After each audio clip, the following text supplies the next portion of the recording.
Hey guys, welcome back to Tilly in Tacoma. In this week's video, we go over the longest trip we've taken so far in our Airstream. This is also the first time we take our Airstream to a state park and a national park. Stay tuned to the end of this video where you get to relive some of our ups and downs, because there are a lot of them.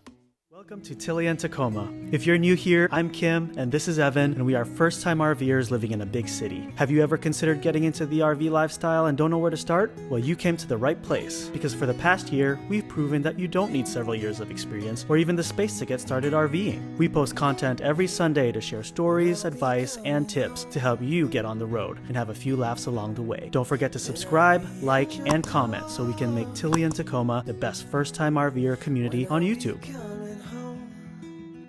And our first trip on this leg of the journey was stopping at a state park called Monahans Sandhills State Park in Texas. It was about 6 hours from us here in Dallas, and it was a good halfway point between Dallas and Big Bend National Park. So we wanted to hit as many state parks as we could, and then of course the end goal being Big Bend National Park. This entire video is a journey of firsts for us. Again, our first stop is Monahans Sandhills State Park. I've lived in the Texas-Oklahoma region for about 20 years, and I have never even heard of Monahans Sandhills. Even just recently Googling it before our journey, I had no idea what to expect. Getting off of the freeway and going into the park entrance, I still didn't know what to expect. So entering the park, you are going to be very much wowed that these dunes exist in Texas. I had no idea. I think it's like a baby version of White Sands in New Mexico. So we were happily surprised that this was a state park, and it was like super cheap because we have our state park pass and the sites were super open. I think the one drawback is it is entirely sand, so make sure you bring your portable Dyson or your portable vacuum, because that came in clutch. Probably the most of this entire trip was having the portable Dyson. And just going over about the park itself, it was a beautiful site. It was super open, and we pretty much had free reign of the sites to pick from. There was many spots open. It was in December when we visited. The weather was gorgeous. It was very windy, but I think it's probably windy there a lot of the times throughout the season just because of the dunes and how the weather is there. The park itself was, we did have full electricity, so we had 30 and I believe there was 50 amp power. And then there was a communal dump station, and then there was water at the site. So this really put us at ease with this being our first state park visit, and it really did set the bar for Texas state parks. And I will say that not all of them are this nice, so I think we were spoiled from the get-go. And when we visited the state park, the main ranger station was under construction, so it looks like they just had some trailers set up, but there still was a gift shop and picked up some items. We also got the Texas 100 Centennial Park booklet for your stamps. It was like the special edition one, so that was really exciting. This is where you're also going to rent the little sand disc that you sit on and go down the sand dunes. There's many kids that were enjoying their time. We, however, did not slide down any of the dunes. They were pretty steep. Yeah, we climbed up and down them, and that was a workout in itself. But yeah, it was unlike anything I've ever seen in Texas before. So Monahans Sandhills, definitely visit. It's definitely worth it just going out of your way to visit, and we definitely want to go back there. So the main goal, like I said, about Monahans Sandhills was this was a halfway point between Dallas and Big Bend. We just stayed 2 nights here, and it was so great. And if you're new to the channel, one of the biggest challenges I thought we were going to face being a gay couple is that we were going to encounter a lot of, unfriendly people camping, or we were just genuinely scared who we would end up to next to at our campsite. However, that wasn't the case, and I think that's been the biggest surprise throughout our camping journey or our Airstream journey, is that we are meeting amazing people that are not just someone that we meet at a campground. It's also someone that we invited to our wedding. So just a quick story, we met 2 individuals at Monahans Sandhills, and we actually invited them to our wedding. They came to our wedding, and we're still friends to this day. And shout out to Ashley and Julio. We had a quick Christmas campfire and our Airstream, and we had wine and we had cookies, and we just really enjoyed getting to know each other. I think that's the biggest unexpected blessing about the Airstream life or the camping life, is that you encounter people that are also similar on the same journey as you are, whether that's seeking adventure or seeking new friends. And we're so happy that we met them, and we're so happy that they're in our life, and we can't wait to meet more people like those two. And like I said, make sure you check your weather before you get started on your journey to Monahans. I know that the weather drastically changes there just because of the geographical location of where it's at. So it could be windy, it could be rainy. We experienced just about every weather pattern there in December, so just make sure you keep that in mind if you're gonna head there. And our next leg of the journey was leaving Monahans Sands and going straight to Bigbend National Park. And that was about a 3-hour journey. So there's a couple of key things that you should know once you start getting into Bigbend National Park. If you researched anything about going to Big Bend, you know that it's pretty much in the middle of nowhere. It's very remote desert land. And there's a couple key tips that you need to remember once you get on your journey into Bigbend National Park. You're gonna learn quickly that it is in the desert, it's in the middle of nowhere, and you don't have cell service, there's limited connectivity everywhere. And one of the main things you have to remember is that there's one gas station. Anytime you see a gas station, you have to stop and fill up. Every gas station that we saw, we stopped, even with the trailer, and we filled up. There is one, I believe it's about 24 miles out from the Chisos campground, which is where we were staying at. And I believe the gas was at a premium price, but you pretty much have no other option but to pay it, so of course we paid it. One of the things that we were most scared of, or gave us the most anxiety, was taking the Tacoma, the truck, and pulling the Airstream through the mountain ranges. It did get pretty steep. I don't know the angle or the clearance or whatnot, but the biggest thing that I take away from this is that there was so much room on the road. I was expecting the entire journey would be off-road.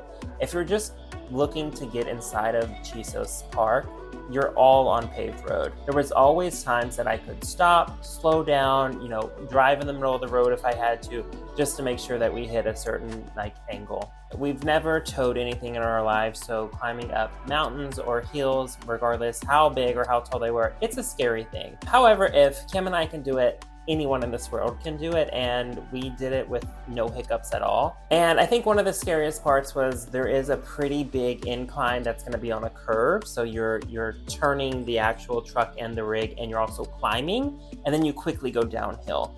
And the road itself has 2 lanes of traffic, so one for oncoming and one for ongoing. And I just would wait until I had both lanes completely empty, and then I just swerved in the middle and make sure that the Airstream didn't go off the road. Because I really do think if you were just in the single lane going oncoming, you would probably have a tire or 2 off in the actual off-road portion. We had no problems, it was scary at first, but just keep 2 hands on the wheel and I guess just pray or just let Jesus take the wheel, because it was really, I think, just a lot of anxious energy around us just because we've never did this before. Yeah, it was our first really big Airstream journey, and why not do it in the mountain range? We decided to stay in the national park itself, so we stayed in Chisos. Chisos campground is right in the middle of the basin of the mountain range. So it is kind of a pickle to get in it, like I said. However, I think the payoff was amazing because we're actually staying in the national park in our Airstream. Specifically for Bigbend National Park in Chisos, this campground, it has a maximum of a 20-foot trailer. If you're over a 20-foot, they're not going to let you through the gates. So with the Basecamp, with our 20X, it's 20 foot, so we fit completely fine. And we really wanted to stay in the national park itself. There are 2 other campgrounds. They are a little outside of the park. It's still technically in the park, inside of the mountain range in Chisos Basin. The views is, I feel like that's why you're going to the Bigbend National Park, is for the views, for the scenic views and the stargazing. And so we really lucked out finding a spot in Chisos campground where the Basecamp would fit perfectly. The spot itself, if you were just to back in or just pull in, it won't fit. However, with the overhang of the Basecamp, it's the tail end of the Basecamp sits up really high, and there's a very tall clearance. There's nothing hanging down. So we were able to kind of park it over a big boulder that was in the site itself. And we had enough room for the Tacoma and the Airstream to both be in a single parking spot, essentially. Something about Chisos Basin in the campground itself is there is no electricity. It is a complete kind of remote. It's a complete off-grid site, essentially. There's water in the campground, but you're not going to have any water hookups to your actual rig. All right, guys, so we'll just talk about some of the highlights of this trip. There are plenty of trails from all levels, from novice to experienced. We went on 2 of them.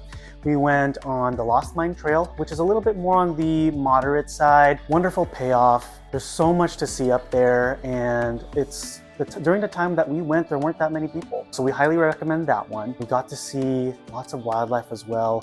There were plenty of birds, and the air was really fresh, which is always a great thing. The second trail that we went on is called the Window Trail. It's fairly gentle. There are a lot of people on this one. It's the most accessible and easy to get to from the Chisos campground. Be careful, because on our way there, we did notice that there was bear scat. So just keep in mind that there are dangerous animals that are on the trail, so going in large groups, making sure you have your hiking poles, create lots of noise just to keep yourself safe. Once we finished the Window Trail, we went and continue on towards the Oak Springs Trail, which has another vast view of just how stunning Big Bend National Park is. This one was a little bit steeper than we'd liked, and we are walking along the ridge of the mountain, so you have to be careful with the way you step on the trail. So make sure you have sturdy shoes while you're hiking. When we went there, we did not expect the trail to be this rugged and harsh, so make sure you come prepared. We luckily had a lot of water with us and snacks, so by the time we went down and up again, we were able to hydrate and nourish ourselves to make our way back to the campground. Make sure that you guys have that, because Evan was definitely hangry during this time of the trip. What's really great about Big Bend National Park is that there is something for everyone here. Whether you like to hike or sightseeing, there's scenic drives, there's hot springs, and wildlife. Birds, we even got to see a roadrunner while we were there, so there's plenty of things to do at Big Bend National Park. One of the cool things that we got to do while we were there was we got to visit one of the hot springs. It was a little bit of a drive to get there from our campground, but easy to get there. Important to note that it is important to have 4-wheel drive to get there. The conditions were a little bit rocky, so as long as you have a vehicle with off-road capabilities, you'll be able to get there safely. On our way there, we got to see some more wildlife. We actually got to see some horses along there, which was a really wonderful surprise. And then when we got there, there's plenty to do.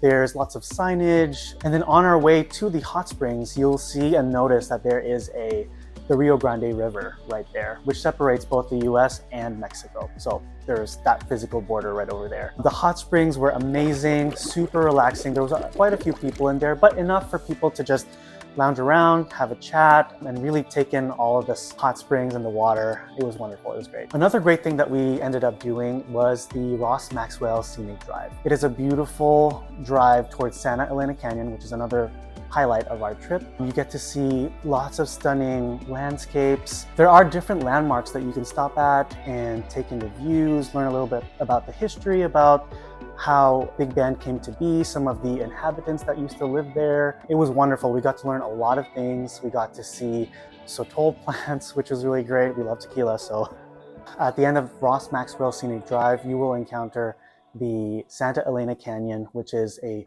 physical landmark that divides both the United States and Mexico. Once again, the Rio Grande River is in between there, as you can see here. Let's just show you guys some footage. And at the time that we were there, we had no direct access to the actual trail on the other side.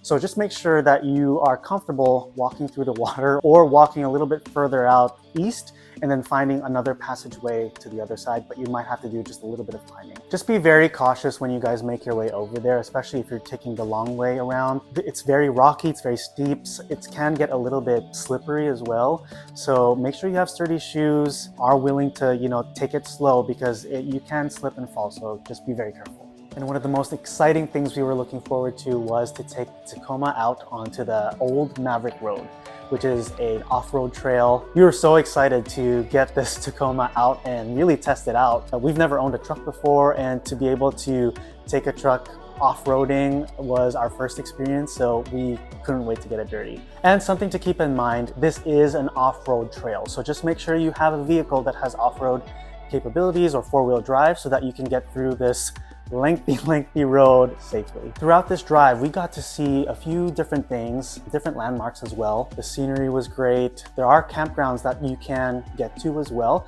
but they are primitive campgrounds. So most of these campsites are really for tent camping only. So yeah. All right, guys, so you made it to the end of the video. So now let me get into the nitty gritty and cut the and really let you know how it went down. It was a great first trip for us for the state park and for the national park. This was again our longest duration of time in the Airstream together, so that was an interesting learning experience. But yeah, let's go over the things that did work really well. With this being our biggest trip, I think it went pretty smoothly, with this being our first mountain to climb, both literally and physically. The truck handled really well, the base camp handled really well. We were very scared that the base camp wasn't gonna fit in the site in the actual national park in Chisos, and it fit perfectly, so that was a win. And we were there for 7 days in Chisos, and that means we were 7 days completely off grid.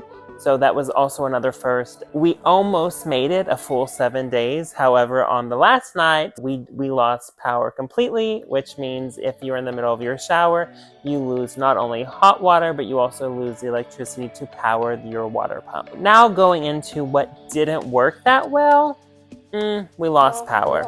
And why I think we lost power is because at our site, there was a little tree that hung over the base camp just a little bit. I'm talking like the shadow I couldn't even see the shadow that it was casting on the solar panels. However, it must have really did some actual hindrance to our power absorption, because it was sunny every day that we were there. So we just assumed that we were getting enough power in. However, when Kim was in the shower and we just heard vroom, and everything went dark, it was completely, if you've ever been to Bigbend National Park or out in the desert in Texas, it's very dark. And so the Airstream was very dark inside. And yeah, so we learned that always make sure you have enough power before you turn that hot water on. And just to bounce back to a positive, I mean, one of the things about owning an Airstream or the base camp or a rig at all is that you work up a big sweat and you do like these crazy things in nature that you normally wouldn't be able to take your house to. So like, of course, it's an advantage to come back to a nice, cozy, our home on wheels. We have hot water. We were able to cook chili, and we're able to have ice cold beer whenever we want it. And I think that was just a huge blessing to have when we're extremely sore, smelly, sweaty, and it's so nice. Like, that's why you're paying the premium of having an Airstream, or, you know, towing your rig there is like, is it worth it? And to us, it's always worth it to come back home to our home on wheels. The one thing that we learned pretty heavily on this trip was, one, always make sure we have enough power before we shower. And our second was always make sure that you know where your dump station is and never leave it with your camper full. So we left Bigbend National Park with our black tank nearly completely full, and also our gray water was completely full. And we also had no water left. So we were 10 hours away from home, and we just assumed, we passed a lot of Love's travel stops, which is very common in Oklahoma and Texas. And on the Campendium app, it said that these gas stations had dump stations and that they also had fill stations for potable water. That was not our experience. So we went town to town in Midwest Texas, and pulling off the highway with the rig. We're hungry, we're tired, it's torrential raining, and we needed to dump both tanks and fill up our water in order to finish our leg of this journey. We were gonna stay the night at a Harvest Hearst for one night. So here we are in the torrential rain, bouncing from at least 6 to 7 different Loves on the freeway. We're not super comfortable towing the Airstream at this point, so bouncing on and off the highway and going into these little convenience stores with your rig is very stressful. And you're probably gonna yell at each other, and maybe it's because you're hungry, or maybe it's just because you're in a predicament that you just don't know how the hell you're gonna get out of. And I guess a long story short is that I never would have thought in the year 2023 that I would be so excited to dump a bunch of shit down a drain. However, it was the most relieving thing that I think we've ever done in our life, knowing that we went hours and hours trying to search for a dump station, and we finally found one at the state park. So all of that was a bunch of negatives, but something that did save our asses literally was having our Texas State Park Pass. There was a Texas state park, I believe it was called Colorado River State Park, that was about an hour away from us and our harvest host on this journey, that we were able to pull into and to dump our black tank and our gray tank. And we were able to fill up with water. So the saving grace is just remember that most of your state parks are gonna have a dump station and a fill station. So yeah, always remember to dump your tanks whenever you have access to one and not wait to the last minute like we did. And guys, that wraps up our video for this week. We hope you enjoyed our 10-day journey across Texas. Texas is a huge state, so we just discovered just a little bit of it, but make sure you check out Big Bend National Park. It was an amazing journey. Met some amazing friends. We had some really good times there. So if you really enjoyed this video, or if you're really enjoying our content, make sure that you subscribe to our channel. We put videos out every single week. This is almost our 10th video. I can't believe we're staying this consistent. YouTube is really hard. So yeah, we're just still really excited to share the content that we have like over the year with the Airstream. So again, if you really like this video, if you really like what we're producing, make sure you like, make sure you subscribe. We love all of the comments that are coming in. We love seeing that you guys are sharing our videos and recommending it to other Basecamp owners or other Airstream owners. Like, that really does make us feel like the content that we're putting out there is worth it, and we definitely want to keep going. And until next time, guys, we're Kim and Evan. We hope to see you again next week. See you later.